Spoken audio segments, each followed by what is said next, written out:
Hello, good morning students. आज का हमारा टॉपिक है चंद्रगुप्त मौर्य।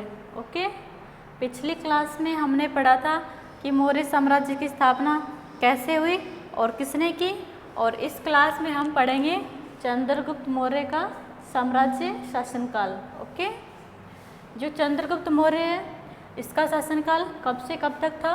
322 ईसा पूर्व से 298 ईसा पूर्व। ओके, जो मौर्य साम्राज्य है इसका संस्थापक कौन था? चंद्रगुप्त मौर्य। ओके, सबसे पहले हम देखेंगे कि चंद्रगुप्त मौर्य को अन्य किन नामों से जाना जाता है। ओके,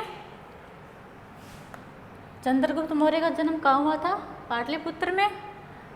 तो इसका नाम क्या पड़ गया? पाटलिपुत्रक। पाटलिपुत्रक।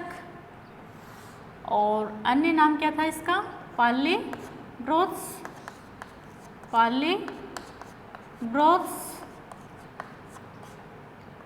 एंड्रोकॉर्ड्स, एंड्रोकॉर्ड्स,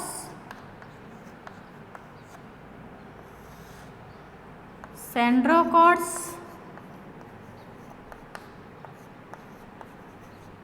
सेंड्रोकॉर्ड्स। ओके, चंद्रगुप्त मौर्य के अन्य नाम क्या थे? पाटलिपुत्रक, पालीब्रोस, एंड्रोकॉर्ड्स और सेंड्रोकॉर्ड्स। ओके, अब हम देखेंगे कि चंद्रगुप्त मौर्य का साम्राज्य कहाँ से कहाँ तक था। ओके, यहाँ का जो क्षेत्र है पंजाब सिंध का, पंजाब और सिंध, यहाँ पे जो पंजाब सिंध का क्षेत्र है यहाँ पे किसका अधिकार था? सिकंदर का।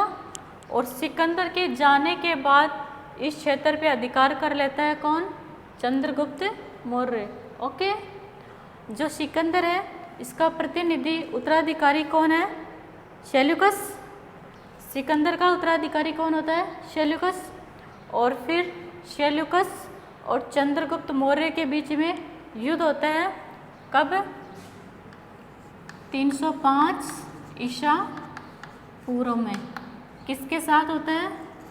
सेल्यूकस के साथ। सेल्यूकस। ओके, 305 ईसा पूर्व में चंद्रगुप्त मौर्य और सेल्यूकस के बीच में युद्ध होता है, और इस युद्ध में सेल्यूकस पराजित हो जाता है। और इसके बाद इन दोनों में एक संधि होती है, और उस संधि की शर्तें क्या हैं वो अब हम देखेंगे। पहली शर्त क्या थी कि जो सेल्यूकस है इसने अपने 4 प्रांत, कौन कौन से? काबुल, कंधार, हेरात और बलूचिस्तान।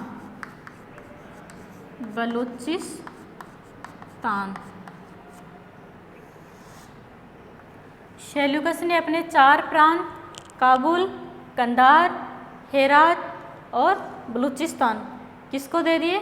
चंद्रगुप्त मौर्य को। ओके, और सेल्यूकस ने अपनी पुत्री जिसका नाम क्या था? हेलेना। हेलेना। सेल्यूकस ने अपनी पुत्री हेलेना का विवाह किससे कर दिया? चंद्रगुप्त मौर्य से। ओके, जो ये विवाह है इसको प्रथम अंतर्राष्ट्रीय विवाह माना जाता है। ओके, और जो चंद्रगुप्त मौर्य है इसने सेल्यूकस को पराजित किया था। इसको क्या कहा जाता है कि प्रथम बार विदेशी शक्ति को पराजित करने का श्रेय भी किसको दिया जाता है? चंद्रगुप्त मौर्य को। ओके, इसके बाद क्या होता है कि जो सेल्यूकस है इसने अपना प्रतिनिधि जिसका नाम क्या है? मेगस्थनीज।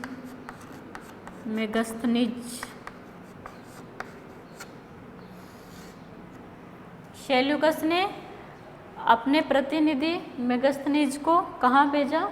चंद्रगुप्त मौर्य के दरबार में राजदूत के रूप में। ओके, जो मेगस्थनीज है इसने एक पुस्तक लिखी थी जिसका नाम क्या था?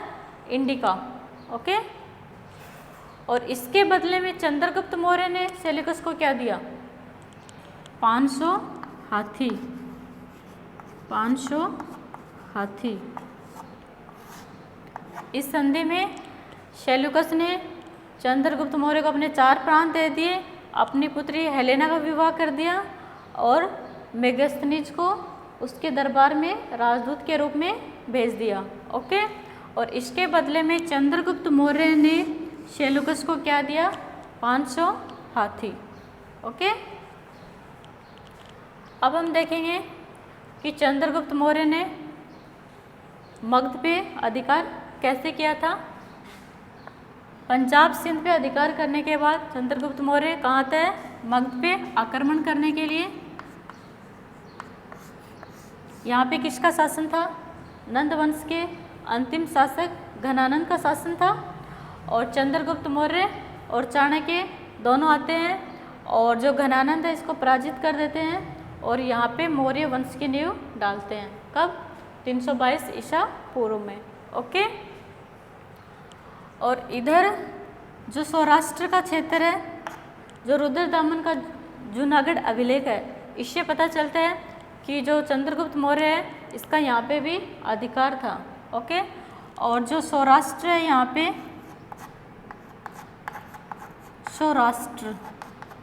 सौराष्ट्र का जो गवर्नर है वो कौन था?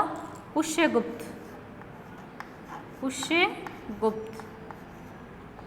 चंद्रगुप्त मौर्य ने सौराष्ट्र का गवर्नर किसको नियुक्त किया? पुष्यगुप्त को। और पुष्यगुप्त ने सौराष्ट्र में सुदर्शन झील का निर्माण करवाया था। सुदर्शन, जो पुष्यगुप्त है इसने सौराष्ट्र में सुदर्शन झील का निर्माण करवाया था। ओके, और इधर चंद्रगुप्त मौर्य का साम्राज्य कहाँ तक था? मैसूर, कर्नाटक तक। ओके, इसके बाद क्या होता है कि जो चंद्रगुप्त मौर्य है इसका पुत्र कौन था? बिंदुसार। चंद्रगुप्त मौर्य के बाद शासक कौन बनता है? बिंदुसार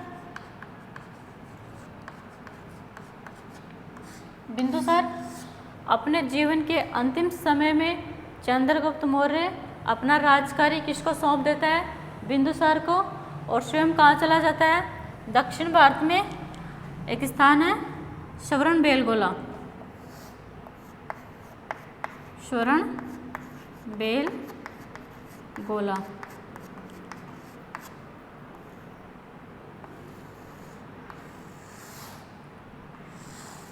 चंद्रगुप्त मौर्य अपने जीवन के अंतिम समय में कहाँ चला जाता है? श्रवणबेलगोला। किससे दीक्षा लेकर? भद्रबाहु से। भद्रबाहु। चंद्रगुप्त मौर्य अपने जीवन के अंतिम समय में अपना राजकार्य बिंदुसार को सौंप देता है और स्वयं भद्रबाहु से जैन धर्म की दीक्षा लेकर कहाँ चला जाता है? दक्षिण भारत में श्रवणबेलगोला में। यहाँ पे चंद्रगिरी पहाड़ी है,